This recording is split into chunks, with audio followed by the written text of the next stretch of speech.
Hermanos, el tema que nos une en esta ponencia, ustedes lo ven ahí en pantalla, y tiene que ver básicamente con la sumisión, tiene que ver con la pregunta, ¿es la sumisión recíproca conforme a Efesios capítulo 5, versículo 1? Es la sumisión recíproca, mutua, en el capítulo 5, versículo 1 del libro de Efesios. Y hermanos, estamos tratando nuevamente el rol del hombre. El hombre, de una manera u otra, es el enfoque de toda nuestra conferencia. Hemos tratado en otras ocasiones acerca del rol de la mujer, pero el día de hoy el énfasis es el hombre, y de esa perspectiva es que yo estoy abordando el tema de Efesios capítulo 5, versículo 21. El pasaje dice de la siguiente manera: someteos unos a otros en el temor de Dios. La pregunta especial va alrededor de ese unos a los otros. ¿Es eso recíproco? ¿Es eso mutuo? ¿O tiene que ver con una estructura? Tiene que ver con una estructura que no solamente vemos en este pasaje de la Escritura, pero a través de todo el Nuevo Testamento. Esa es la pregunta fundamental. Y hermanos, para aprovechar nuestro tiempo vamos a tratar la manera de dirigirnos hacia la dirección que usted ve ahí en pantalla, es en nuestra agenda. Vamos a ver, número uno, vamos a ver una breve reseña, muy pero muy breve, una reseña histórica en cuanto al debate de la sumisión mutua entre esposos.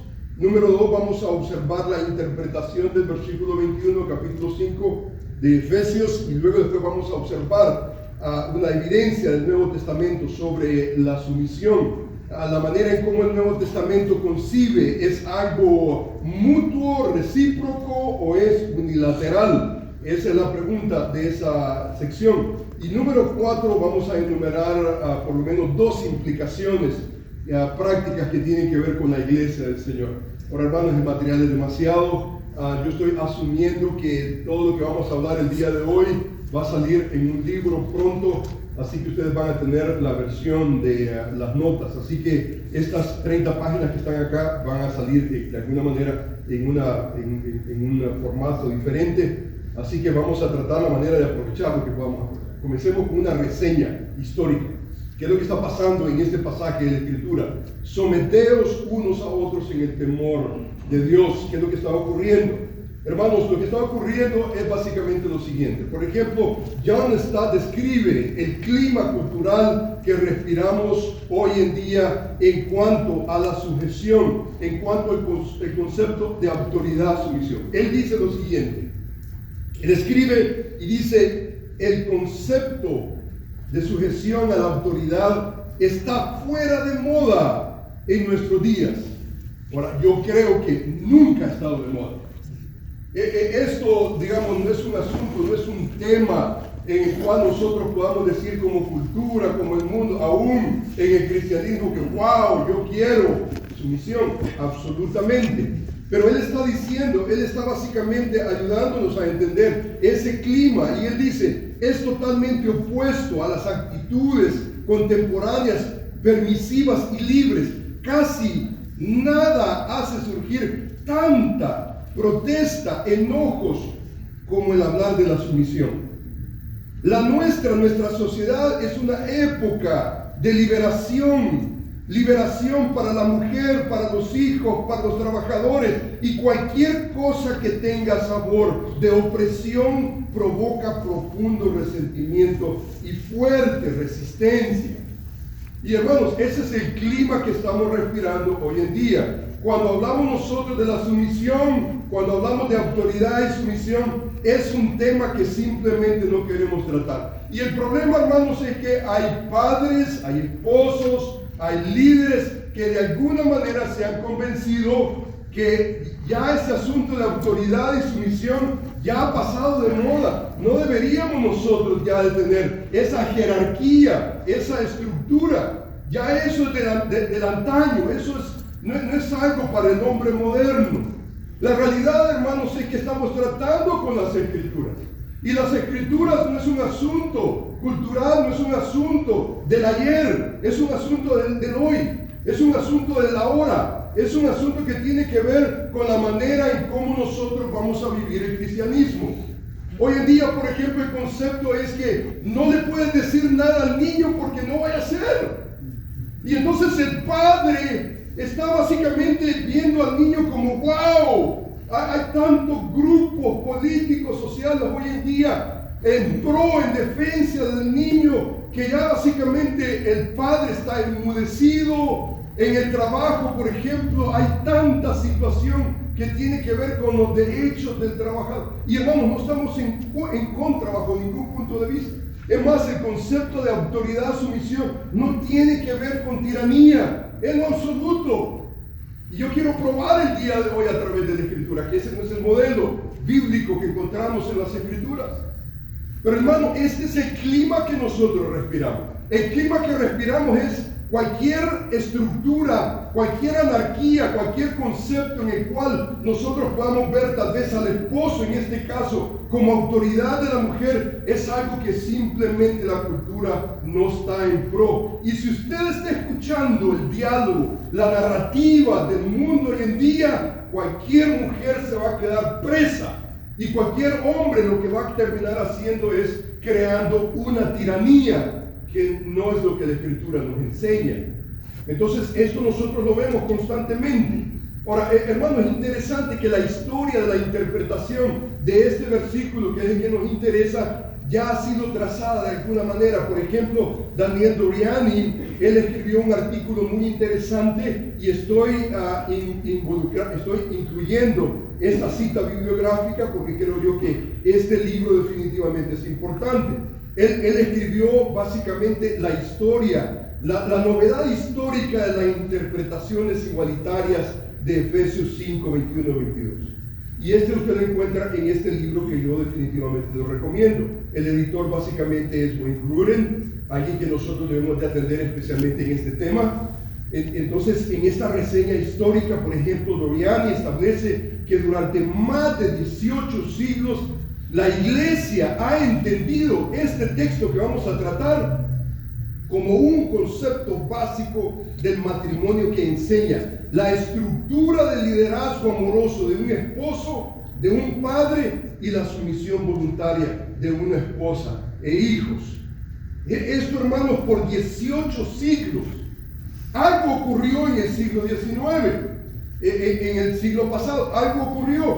Y entonces comenzamos nosotros a ver la década 1800, un puñado de intérpretes comenzaron a interpretar este pasaje que vamos a tratar de un punto de vista feminista, provocado por el movimiento cultural feminista alrededor de 1970. Y comenzó a surgir, por ejemplo, comentarios con una interpretación innovadora que la iglesia nunca jamás se había expuesto, de carácter básicamente feminista, que promovía la agenda principal de igualdad de géneros y como resultado la sumisión recíproca. De este punto de vista ya comenzamos nosotros a observar, de un punto de vista histórico comenzamos a observar que este concepto de sumisión recíproca tiene que ver con el movimiento femenino. Eso no lo podemos negar, nadie niega en el debate, nadie niega. Los teólogos, por ejemplo, igualistas, los teólogos que sugieren que no debería de haber una jerarquía, el hombre sobre la mujer, debemos de ser iguales, no hay roles diferentes, somos iguales en el sentido de rol, de responsabilidad que Dios nos ha dado.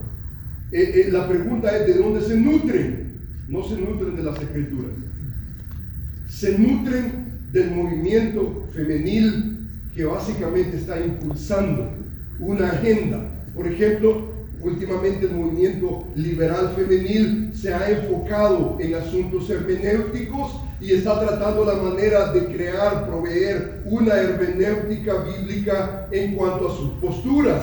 Esta nueva agenda, por ejemplo, de estudio busca resaltar la experiencia de la mujer como el punto de partida, la norma para entender el texto bíblico. Esto significa que cualquier interpretación que no aventaje la agenda feminista, liberacionista, no debe de ser aceptada. Esto es lo trágico. Por ejemplo, usted observa esta teóloga feminista, por ejemplo, Feuer, por ejemplo, en un libro que tiene que ver con la agenda, por ejemplo, de interpretación. Por ejemplo, ella habla en este libro, ella le tituló a este artículo Leyendo la Biblia ideológicamente, criticismo femenil, y ella explica las observaciones básicas sobre el criticismo femenil. O sea, en este capítulo ella trata la manera de enseñar a alguien a leer la Biblia y leerla de un punto de vista femenil.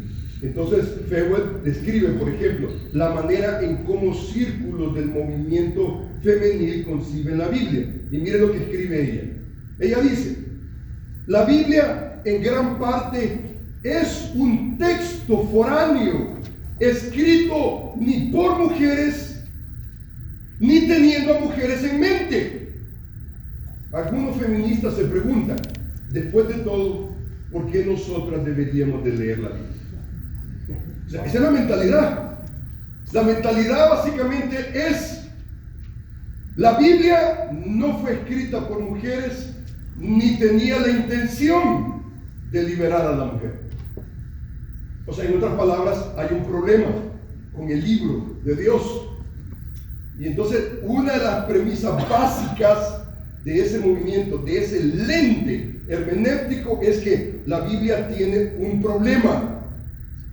Es más, hay otro, por ejemplo, teólogo feminista, y él dice, por ejemplo, él escribe sobre el concepto de la interpretación bíblica, y él dice, por ejemplo, nosotras, no dice nosotras, dice, nosotros, dice, no deberíamos de sorprendernos, dice él, que cristianos hasta tiempos modernos pensaban que la Biblia enseñaba la subordinación de la mujer, porque ellos vivían en un contexto cultural donde el hombre controlaba el mundo, y porque la Biblia misma refleja una cultura donde el liderazgo masculino era la realidad aceptada. Solamente cuando el mundo o la cultura cambió, que muchos de los cristianos ven claramente por primera vez que hay declaraciones profundas y básicas en la Biblia que hablan de la igualdad sustancial de los dos géneros en la creación y en Cristo. O sea, nuevamente, ¿cuál es el lente que él está proveyendo? El lente hermenéutico que está proveyendo es que lo que encontramos en las Escrituras no son verdades eternas, no son verdades trascendentales, transculturales.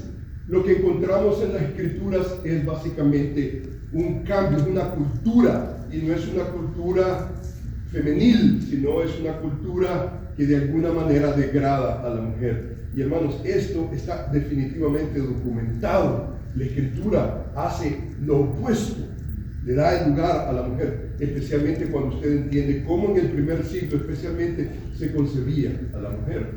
Cuando la Escritura dice que cada mujer tenga su propia mujer, eso estaba completamente en contra de la cultura, completamente militaba en contra de la cultura. O sea, pero ese es un tema completamente diferente. Estamos viendo la manera en cómo ellos interpretan, cómo ven, cómo consideran las Escrituras, de la manera en cómo el lente que usted utilice para leer las Escrituras. Si usted ya ve que las Escrituras es un asunto cultural que tiene que ser erradicado, entonces ya usted le ve un defecto a la Escritura y usted no va a considerar las Escrituras como un libro trascendental, como un libro eterno, un libro donde tiene verdades eternas, contundentes, no solamente para el primer siglo, para nuestro siglo y para futuras generaciones. En cuanto al lente, por ejemplo, hermenéutico principal para leer la Biblia ideológicamente, como lo explica Feuer, es entender, dice ella, que el feminismo es una ideología que cuestiona las presuposiciones del mundo occidental que ha sido dominado por una postura dominada por el hombre. Por ejemplo, Feuer escribe, la crítica feminista no pretende ser, dice, objetiva, y eso lo sabemos.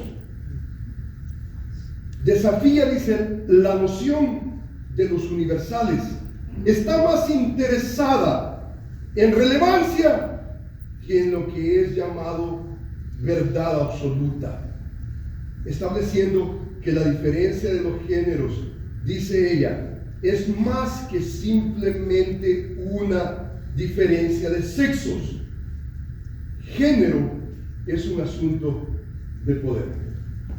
O sea que ya comenzamos a ver la agenda. Aquí no se trata de dejar que el texto fluya, que el texto nos dé entendimiento. Aquí es tratar la manera de imponer una ideología feminista y ponerse lentes para tratar la manera de imponer, no exponer, sino imponer una ideología que 18 siglos atrás simplemente no teníamos.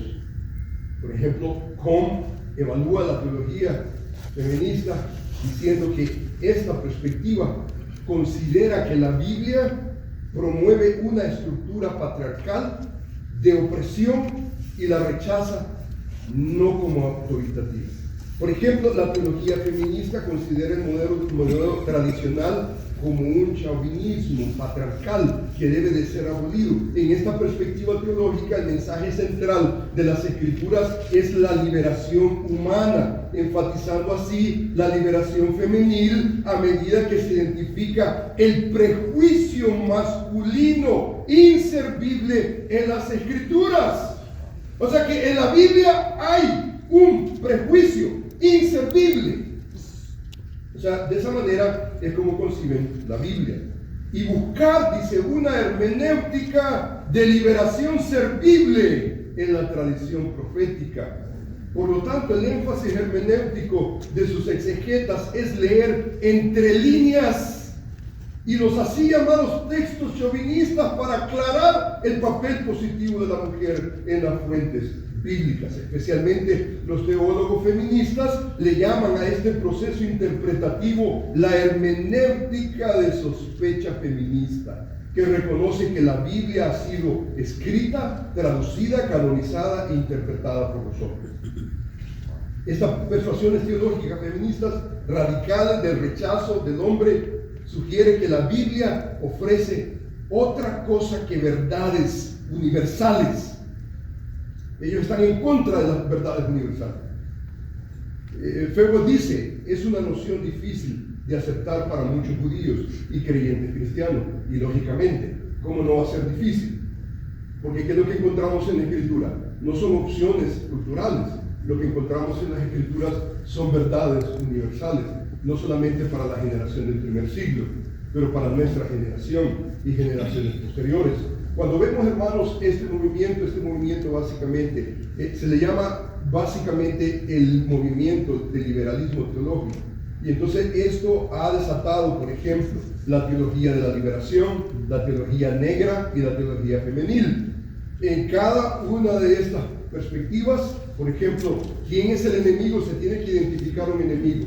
¿Quién es el enemigo de la teología de la liberación? Es el rico. En la teología negra es el blanco. En la teología femenil es el hombre. O sea que este lente nos enseña y nos dice que esto no es lo que leemos en las Escrituras. Lo que leemos en las Escrituras no es una agenda social. Lo que leemos en las Escrituras son las verdades eternas que cada generación debe de atender. La pregunta, hermanos, acá es la siguiente. Esta es la pregunta: ¿qué tanto el intérprete bíblico debería ser influenciado por su propia situación y la ideología que le rodea? Esa es la pregunta. ¿Debería un intérprete dejar que su condición social sea el factor determinante para que su interpretación sea una interpretación bíblica? En la teología femenil, por ejemplo, Dios está al lado de ¿quién? Al lado de la mujer. Y cualquier reflexión teológica debe de contribuir a la liberación femenil. El punto de partida de esta reflexión teológica no es la Biblia, sino es la situación moderna. Y mi proposición, hermanos, es comenzar con el texto bíblico, no con un pretexto social o político. Así que dejemos, hermanos, que el texto hable por sí solo. Y este es el texto. Hermanos, en otras palabras, lo que estamos diciendo hasta este momento, en esa reseña histórica, es que el lente el lente hermenéutico.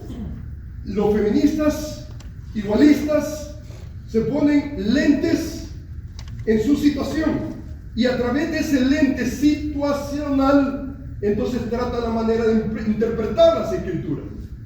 Mi sugerencia para usted, hermano, es no le ponga ningún lente a la escritura. Es más, este lente, tírelo. Y si es posible, déjelo, yo no sé de quién es, hermano. Así que ese lente no sirve. Ese lente deberíamos de desecharlo. Ese lente simplemente es inservible. Nosotros debemos de leer el texto dejando que el texto nos informe, no imponiendo en el texto, no importando en el texto una idea, una ideología, no importa qué tan buena sea. Debemos de dejar que el texto nos informe. Así que, hermanos, en el poquito tiempo que tenemos, trabajemos con este pasaje. Dice la Escritura: someteos unos a otros en el temor de Dios. Si usted se da cuenta, el pasaje tiene definitivamente un verbo, tiene un pronombre y tiene una frase preposicional. Eso es importante. El texto cede de una manera concreta. Vemos un verbo, un pronombre y vemos también una frase preposicional. Esto nos cede básicamente una estructura. Vamos a ver el mandato del texto, la relación del texto y vamos a ver la motivación del texto. Hay tres elementos importantes que debemos de observar. Así que lo que vamos a ver aquí, hermanos, para comenzar, vamos a ver ese aspecto verbal, por ejemplo. Vamos a comenzar con someteos. Si usted se da cuenta, la palabra que se utiliza en el original es un participio. Usted la ve ahí, ese verbo viene del verbo hupotazo y entonces tiene que ver básicamente con otros participios. Si usted se da cuenta, por ejemplo, en el versículo 19, hay el participio hablando, cantando, alabando, dando gracias o agradeciendo. Estos participios sintácticamente dependen de un verbo principal y el verbo principal se encuentra en el versículo 18. Versículo 18 que lo vamos a ver en unos momentos, lo cual gramaticalmente todos los participios que usted ve acá son absorbidos. De alguna manera toman esa fuerza imperativa. O sea que está el imperativo y entonces comenzamos a ver los participios. Si usted ve, por ejemplo, el texto dice de la siguiente manera, y estamos viendo, hermanos, el texto en su contexto anterior. Más adelante vamos a ver el texto en su contexto posterior. Pero en este momento observemos, lo que nos interesa es el versículo 21. Pero si usted se da cuenta, el versículo 21 está conectado con un participio. Pero si usted observa el versículo 18, dice: no os embriaguéis en vino en lo cual hay disolución. Antes bien, sed llenos del Espíritu Santo. La fuerza imperativa, el verbo principal está ahí. Y cuando alguien está lleno del Espíritu Santo, entonces exhibe una manera de vivir. Hablando entre vosotros con salmos, himnos, cánticos espirituales, cantando, alabando al Señor en vuestro corazón, dando gracias a Dios por todos, al Dios y Padre, en el nombre de nuestro Señor Jesucristo, sometiéndoos unos a otros en el temor de Dios. O sea que el versículo 21 está definitivamente atado al verbo principal. ¿Qué es lo que significa esto? Lo que esto significa simplemente lo siguiente, hermano. Esa gramática lo que significa es que el sometimiento, la actitud de someterse, no es un asunto humano. Esto no es un asunto que como mujer vamos a pensar y vamos a decir: lo mejor que yo puedo hacer en relación a mi esposo es someterme. Absolutamente no. Eso nunca va a ocurrir. Lo único que va a ocurrir es que si usted está llena del Espíritu Santo, si usted está controlado, no os embriaguéis en vino en lo cual hay disolución, destrucción. O sea, que el vino no controle, que no nos intoxiquemos con el vino o con nuestra cultura. De lo contrario, el sometimiento no va a tener sentido. tiene sentido solamente cuando el Espíritu de Dios ejerce el control en una mujer y entonces comienza la saturación del Espíritu, la plenitud del Espíritu, comienza a regular lo que habla, lo que canta. Ya pone la radio y ya no es la cumbia. No, ya no. Pone la radio y si usted está saturado del Espíritu de Dios, hay un cántico solemne, hay agradecimiento. Usted se da cuenta que el agradecimiento no es absoluto. El agradecimiento tiene que ver con ¿qué? Tiene que ver con el imperativo, tiene que ver con el ejercicio, esa saturación del Espíritu. El Espíritu tiene que controlar tu vida y controla tus labios, tu alabanza, tu agradecimiento. Usted quiere ver a un hijo agradecido, es la obra del Espíritu. Una esposa agradecida es la obra del Espíritu. Una mujer que se somete no es una mujer que en su humanidad va a hacerlo, solamente va a hacerlo por obra del Espíritu de Dios. Y eso es importante entenderlo, porque la sumisión no es un asunto del mundo, no es un asunto de la cultura. La sumisión tiene que ver con la realidad que yo tengo un llamado como mujer, yo tengo un llamado como hombre, y yo tengo que fungir ese llamado. Y ese llamado de sujetarse no es un llamado externo solamente que se vea. No es como el niño, por ejemplo, que el papá le dice siéntate y el niño no quiere sentarse y le dice siéntate, te dije que te sentara, y el niño no se sienta, y entonces el papá comienza y entonces el niño se sienta. Y entonces el hermanito le dijo, mi papá te sentó. Bueno, le dice el niño, mira, por afuera estoy sentado, pero por adentro estoy parado. Hermano, eso no sirve. Eso simplemente no sirve. Pero cuando el Espíritu de Dios obra en el corazón de un individuo, genera lo que humanamente no es posible. Hermano, ese contexto es importante, porque ese contexto de someteros tiene que ver con las marcas del creyente. Los creyentes llenos del Espíritu Santo serán básicamente marcados por hablar salmos, himnos, cánticos espirituales, por cantar alabanza al Señor en sus corazones, por dar gracias siempre a todos, someterse aún a las autoridades que Dios ha establecido en sus vidas.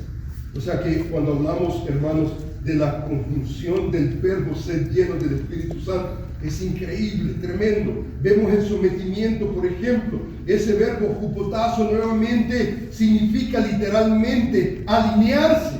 Si usted lee, digamos, de la palabra jupotazo, se da cuenta que el término es militar, es someterme, alinearme, es ponerse bajo sujeción, envuelve el reconocimiento de una estructura ordenada. Y cuando el verbo se utiliza en sometimiento al esposo, a los padres, a los amos, a las autoridades seculares, oficiales en la iglesia, a Dios, a Cristo, a la voluntad. En fin, la sumisión es una entrega voluntaria de amor hacia la autoridad que Dios ha establecido.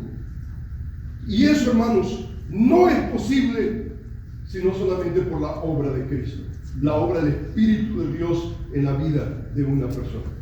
Hermanos, lo que usted y yo necesitamos entender en toda esta discusión, hermano, es que si nosotros deseamos una persona que hable con salmos, que cante, que sea agradecida, que sea sumisa, va a ocurrir solamente como provocación del Espíritu de Dios en la vida de ellos.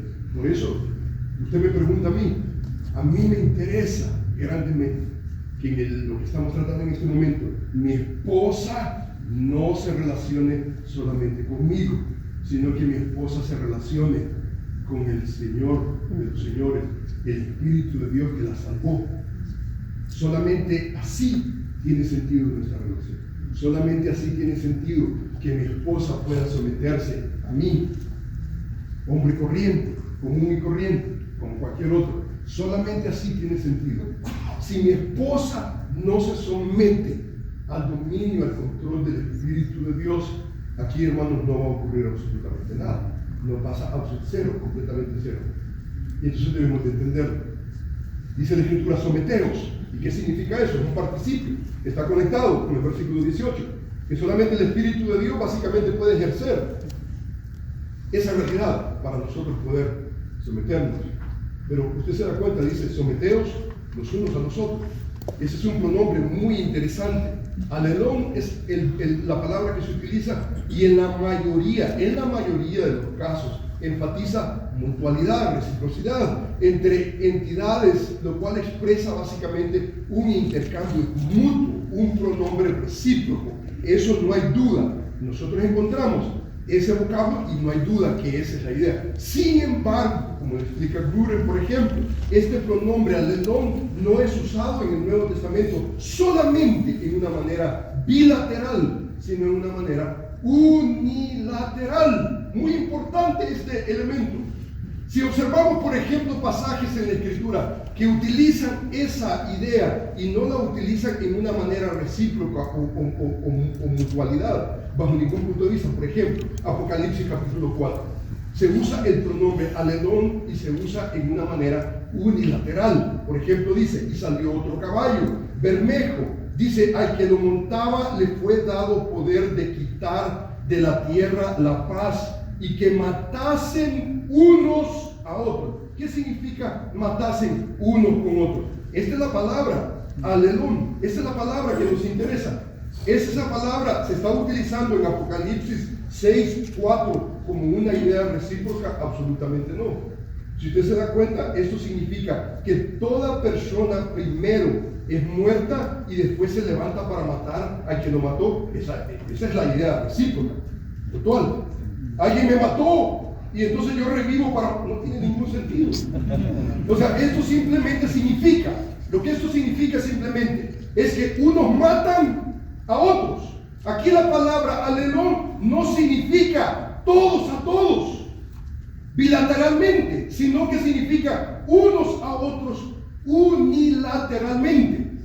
Esto es importante porque debemos de preguntarnos nosotros, ¿cómo Pablo está utilizando someteos unos a otros? ¿En una manera mutua, recíproca o unilateral? Esa es la pregunta. Mire, por ejemplo, Gálatas capítulo 6, versículo 2.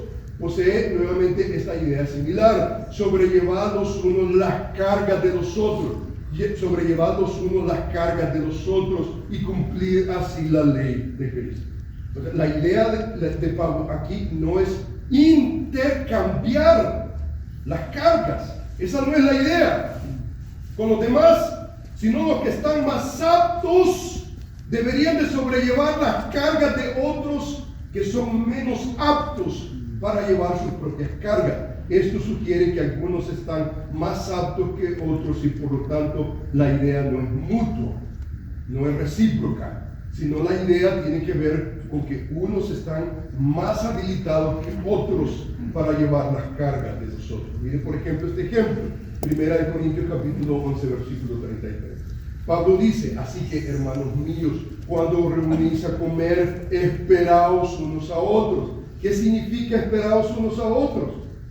¿Qué es lo que significa? Este pasaje no significa que los que están tarde a la iglesia deben esperar a los que están temprano. No significa eso.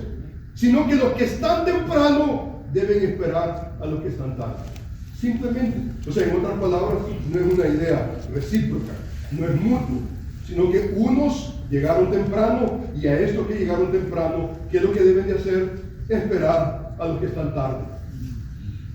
Y los que están tarde van a esperar a los que están temprano. No tiene sentido, no. O sea, la idea es unidireccional. Unos esperando a otros y no todos esperando a todos.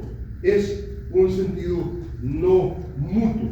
Y aquí podemos hablar de Mateo 24:10, de Lucas 2:19. Vemos, por ejemplo, Lucas capítulo 12, versículo 1. Podemos continuar a Lucas capítulo 24, versículo 32. Aquí podemos, o sea, en otras palabras, hermanos, esto unos a otros no significa todo el tiempo recíproca, una idea recíproca, sino que en momentos se utiliza en una manera unilateral, en una manera unidireccional. En momentos, básicamente, lo que significa es que unos están en capacidad de hacer algo por otros, que estos otros no tienen la capacidad de hacer.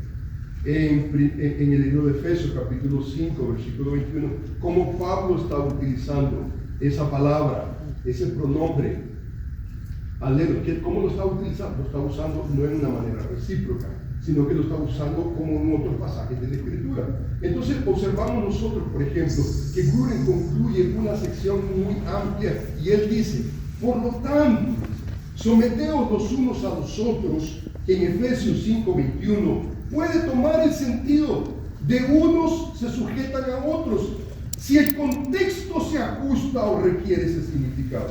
Y como hemos visto anteriormente, la palabra traducida someterse a requiere este sentido, porque nunca se usa para hablar de una relación recíproca entre personas, sino siempre significa una sumisión unidireccional a una autoridad. Por lo tanto, podemos parafrasear Efesios 5:21 de la siguiente manera: sométanse a otros en la iglesia que están en posesión de autoridad sobre ustedes.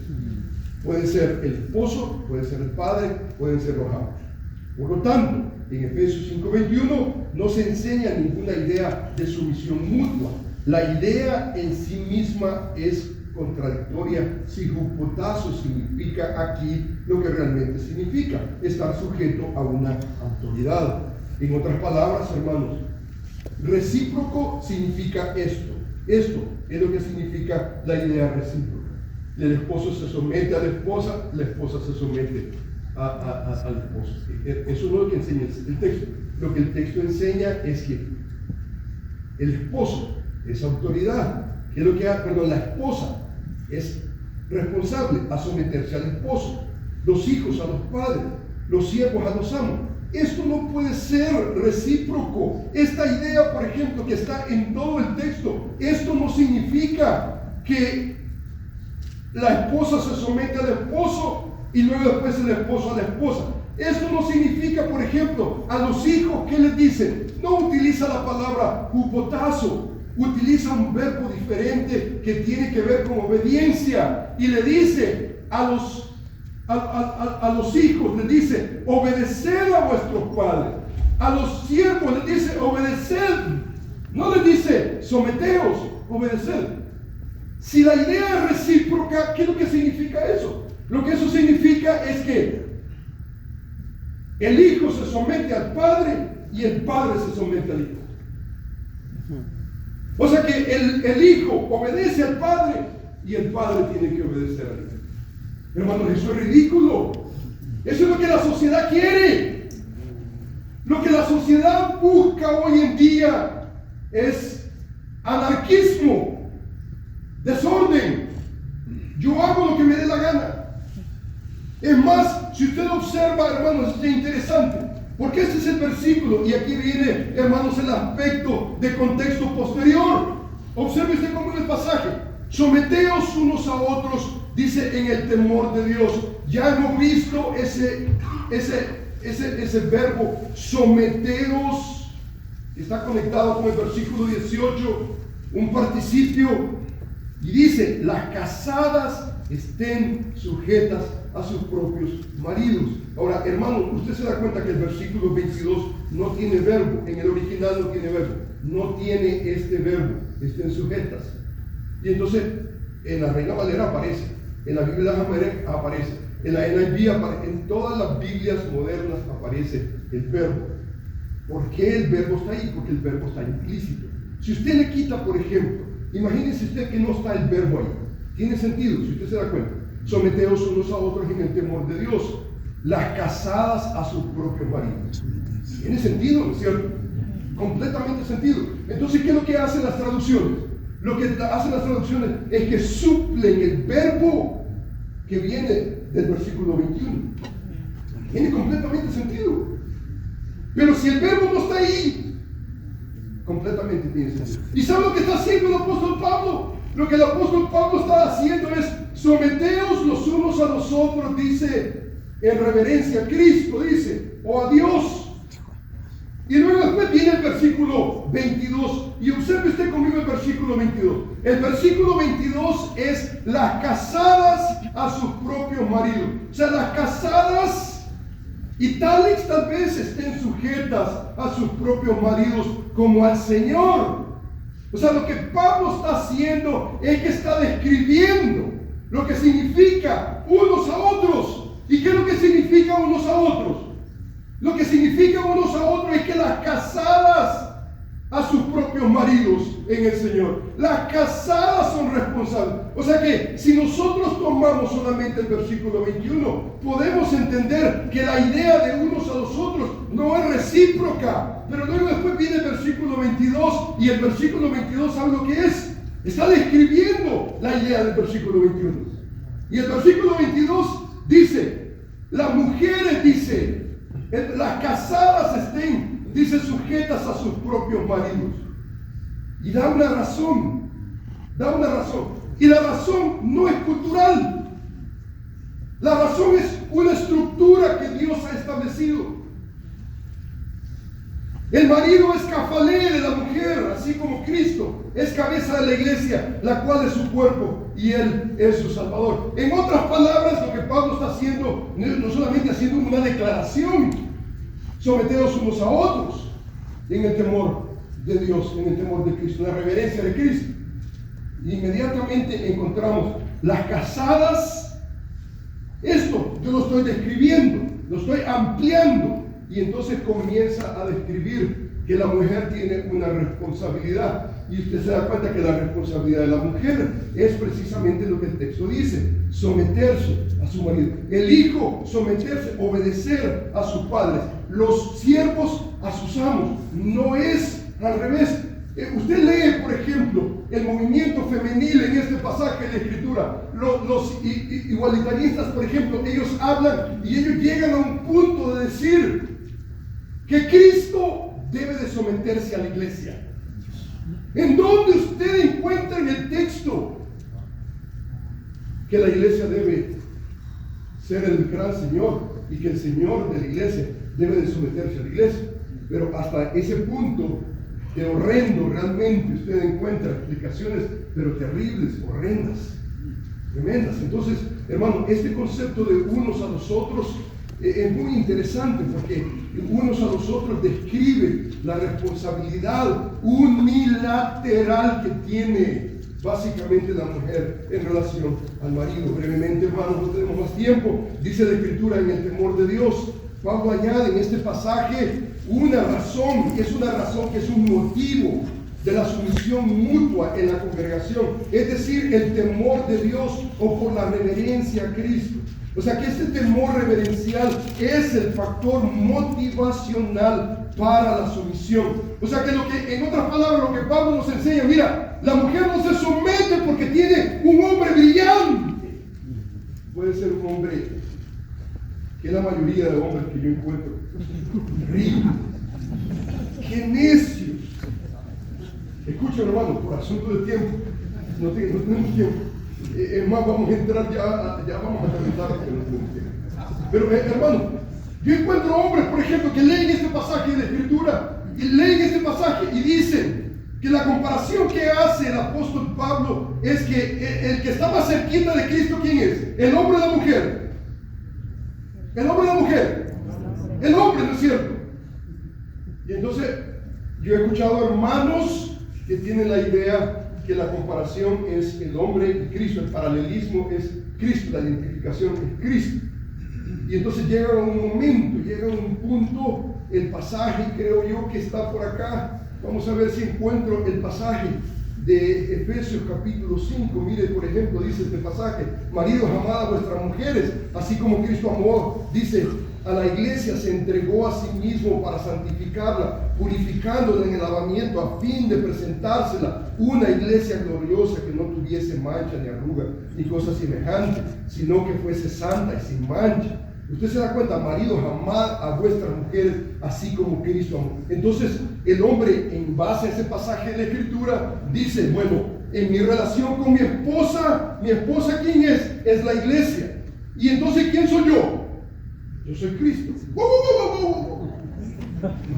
Hermano, no vaya a cometer ese suicidio interpretativo. Usted no es Cristo. Dígase usted, yo no soy Cristo, diga. Lo que Pablo está haciendo acá no es haciendo una explicación ontológica. Él no está diciendo que nosotros somos Cristo. Lo que él está diciendo, él está trayendo el modelo de Cristo para enfatizar esta verdad. Escúcheme usted. Mire el pasaje como está saturado. Dice: maridos, amad a vuestras mujeres. Dice el versículo. Así que también los maridos dice que deben, ¿qué cosa? Amar a sus mujeres. Es más, dice la Escritura, por lo demás, cada uno de nosotros, ¿qué cosa? Hermanos, usted ve el énfasis de la autoridad, sumisión. Nunca encuentra un pasaje en el cual el hombre se identifica como Cristo. Es el intocable, el que no peca. O sea, si alguien pecó en la relación, es la mujer. Porque yo soy Cristo. Usted no es Cristo. Usted es un pecador redimido por la sangre de Cristo. Usted no es Cristo. Lo que Pablo está haciendo, él no lo está comparando, él no lo está haciendo un Cristo, un Cristito, alguna cosa. No lo está haciendo. Lo que Pablo está haciendo es ¿qué cosa? Está comparando, está enfatizando una realidad. Y la realidad es que su responsabilidad no es pisotear a su esposa, sino enfáticamente amar a su esposa. Ahora, hermanos, ¿qué significa esto? Hermanos, a la luz de nuestra realidad, ¿qué es lo que significa, hermanos? Cuando comenzamos a ver, por ejemplo, esta realidad, nos damos cuenta, por ejemplo, que, hermanos, dice, por ejemplo, la Escritura, y tal vez una implicación rápida, hermanos, por los 3 minutos que tenemos de tiempo, pero si usted se da cuenta, la sumisión no significa poner al esposo en lugar de Cristo. Usted no es Cristo. Ahora, muchos han confundido, por ejemplo, ese pasaje de la Escritura. Si usted no es Cristo, entonces usted y yo tenemos que entender una realidad. Cristo en su carácter perfecto, Él es perfecto y no comete pecado, pero usted no es Cristo, ¿no es cierto? ¿O usted es Cristo? No, absolutamente, ni siquiera se parece. Absolutamente no. Y entonces, la realidad, hermano, es que usted no es Cristo. Solamente hay uno, y no es usted. Y entonces usted tiene que entender. Y en esa realidad, hermano, usted tiene que entender. Cristo es perfecto y Él no peca. Pero por el otro lado, el marido es imperfecto. Y usted como marido, usted peca. Y la pregunta, hermano, es la siguiente. ¿Qué hace un marido cuando peca? Es más, ¿qué hace una esposa cuando su marido peca? ¿Cómo luce un marido? Esta es la pregunta, hermano, que quiero dejarles por el asunto del tiempo. ¿Qué hace? ¿Cómo luce un marido que está propenso a pecar, pero quiere seguir el ejemplo de Cristo? ¿Cómo luce un hombre? Sabe que no es Cristo y que está propenso a pecar. Y entonces, ¿cómo luce ese hombre? Delante de Dios, delante de su esposa, delante de sus hijos. ¿Cómo luce? Y aquí está el elemento, hermano, del rol del marido, del hombre. Mi pasaje está básicamente dirigido a la mujer, pero quiero recuperar ese aspecto del rol del marido, porque muchas veces pensamos que tenemos una autoridad absoluta y solamente uno tiene la autoridad absoluta. No es usted, es Dios. Usted y yo nos vamos a equivocar. Y cuando nos equivocamos con nuestra esposa, ¿qué hacer? Mi sugerencia es la siguiente: admita que usted es falible, está propenso al error. Número 2, busque el arrepentimiento, pida perdón. Algunos de ustedes no tienen en su diccionario, no tienen la palabra perdón. Son tan arrogantes y son tan arrogantes como los monos. Déjeme explicar eso de los monos. Busque la reconciliación.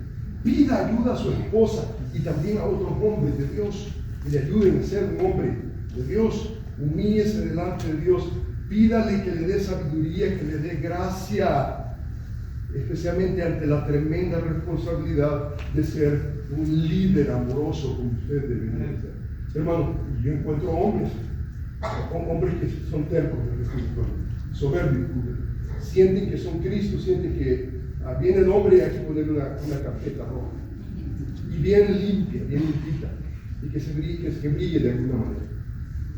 Leí, hermanos, rápidamente, yo no sé si eso es ficticio o real, pero leí un artículo cortito que se llama ¿sabes cómo cazan a los monos en África? Y entonces el artículo dice la siguiente manera.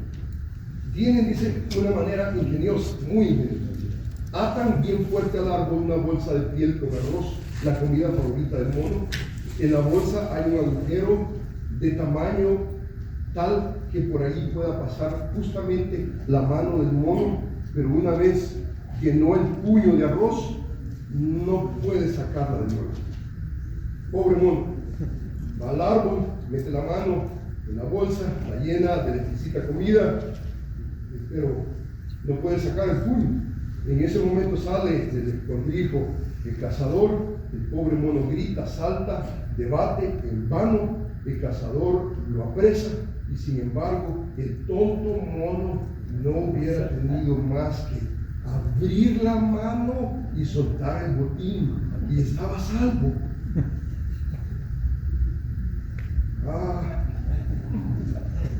Perfectamente, hermano. Así es el orgullo de muchos hombres.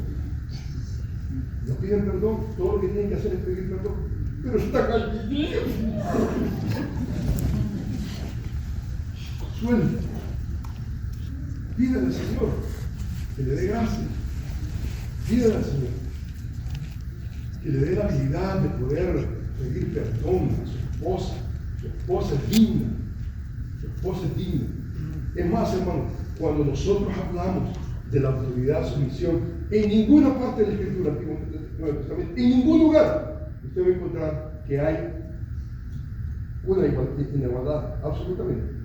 Delante de Dios somos iguales, tenemos el mismo valor, tenemos la misma dignidad, pero Dios nos ha dado una responsabilidad, nos ha dado roles a cada uno. Y hermano, es de temblar cuando usted se da cuenta que usted es el jefe, que usted es la cabeza, que usted es el líder. Dentro de esa ecuación, hermanos, tenemos una responsabilidad enorme y nosotros vamos a tener que rendir cuenta delante de nuestro Dios. Hermanos, que el Señor les bendiga ricamente y no seamos monos, que nos parezcamos más a Él y no a los monos. Que Dios les bendiga ricamente.